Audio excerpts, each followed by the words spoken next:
Today, I stand here to talk to you about the history of how the human perception of culture has changed. I will especially talk about the stage that we were once at, where we called other cultures exotic.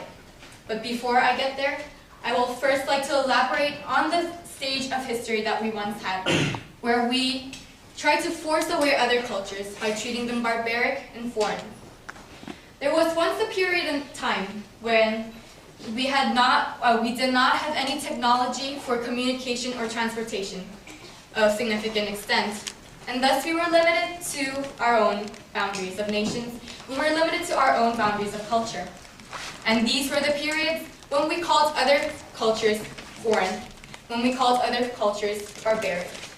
Take Korea, for example, and take China and any other Asian nations. We closed our doors to other cultures, and we called them barbaric, and we thought we were superior. However, the world has changed, and we have now moved into another stage. And before we have moved on to this stage, which I will elaborate on later, we had a short resting period where we called other cultures exotic. From barbaric and foreign, we were able to use the word exotic to describe other cultures. We described the cultures of Southeast Asia. We described the exotic cultures of Africa. We described the cultures that we were vaguely familiar with, but not too well known. We described them as exotic, and we learned to respect them. We learned to respect how they were different from us. And thus we moved away from the stage where we called other cultures barbaric, where we called other cultures foreign, and where we simply pushed them aside. We learned to value those cultures as exotic, with their own unique qualities, to be respected, to be known, and to be studied. However, ladies and gentlemen, today I propose that we erase this vocabulary, exotic, from our dictionaries. Today is not the time when we should call other cultures exotic or treat them as something that we are not, that we are different with. Today, we live in a society where technology has provided us with much comfort of transportation and communication.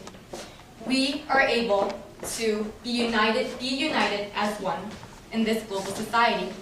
There is no longer any need for us to reach out to other cultures and to name them exotic and foreign, because we have the every means and the opportunity, and hopefully the will, to learn, to know more about other cultures, and not to consider them as exotic and foreign, but to consider them as one of our own, a commonwealth, a common possession of humanity. And because of this aspect, because we have the technology and the will as the citizens of this global society to incorporate other cultures into ours, and to be able to share our cultures with others, we, without any difficulty, can lose the word exotic. We do not need to call other cultures exotic anymore, because we easily, with an open mind, can be one. So, ladies and gentlemen, today I propose that we no longer approach other cultures as exotic or barbaric as we used to do many, many centuries ago. I propose that we forget about the times when we consider other cultures as barbaric or as inferior. I propose that we lose the time when we considered other cultures as exotic or foreign. Instead, I propose that we accept the cultures to be ours, that we accept the cultures, that we study those cultures, and to be a responsible, well-rounded citizens of this global society. And so, ladies and gentlemen, this age is a new age where we can learn to be sensitive globally, where we can learn to be respectful of other cultures, and where we learn to be responsible citizens of this new era, of this new global society. Thank you.